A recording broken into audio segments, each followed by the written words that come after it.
Matapos mag-viral sa social media, lumabas na hindi totoong tinangkang dukutin ang isang 13 anyos na babae sa Caloocan. Inamin daw mismo ng bata na hindi siya muntik makidnap ng mga nakasakay sa isang van matapos mag-imbestiga ang mga pulis. Nakatutok si Jonathan Andal. Sa litratong ito na ipinost sa social media, nagsimulang kumalat ang kwento ng isang 13 anyos na dalagita na muntik na raw makidnap ng isang puting van sa Caloocan. Ipinost ito ng SK Chairman ng Barangay 162 kung saan nagsumbong ang dalagita na umiiyak at takot na takot. Pero nang mag-imbestiga ang mga pulis, iba ang lumabas na kwento.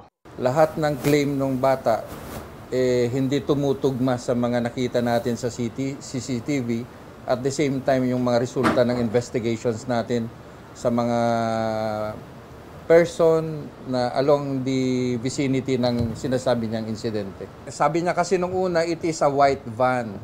Doon sa CCTV, it's a gray van. So, at saka walang commotion na nangyari.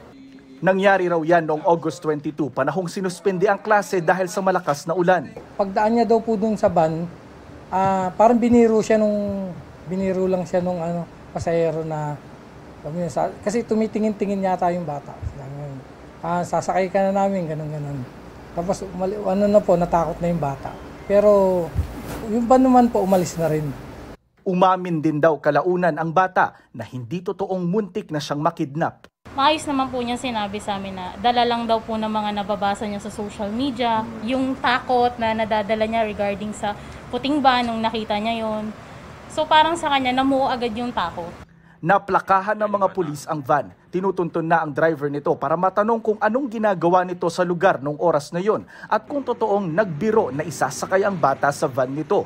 Paglilinaw ng Northern Police District, wala silang naitatalang kaso ng kidnapping gamit ang van sa Kamanava. Gayunman, dinagdagan na raw nila ang mga nagpapatrolyang pulis, lalo na sa mga eskwelahan. Babala ng pulisya, posibleng managot sa anti-cybercrime law ang mga nagpapakalat ng maling impormasyon na nagdudulot ng takot. Yung simpleng isang pinost mo, nakakapagdala ito ng pangamba, liable ka doon. Yung nag-upload noon na SK Chairman naman ni CAB, nagpalabas na siya ng public apology. Sabi ko nga po, tayo bilang elected official, naniniwala ang tao sa atin. Bago tayo mag-post ng kung ano man, i-confirm muna natin. Bukas, isa sa ilalim ang bata sa counseling ng City Social Welfare.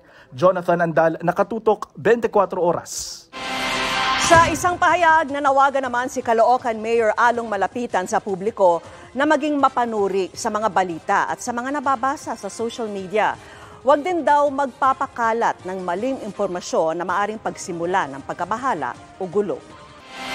Good news mga kapuso! Maaari niyong mapanood ang 24 Oras at iba pa naming mga newscast sa aming YouTube channel. I-click lang ang subscribe button na lalabas sa screen. Sa mga kapuso abroad, maaari niyo kaming masubaybayan sa GMA Pinoy TV at sa www.gmanews.tv.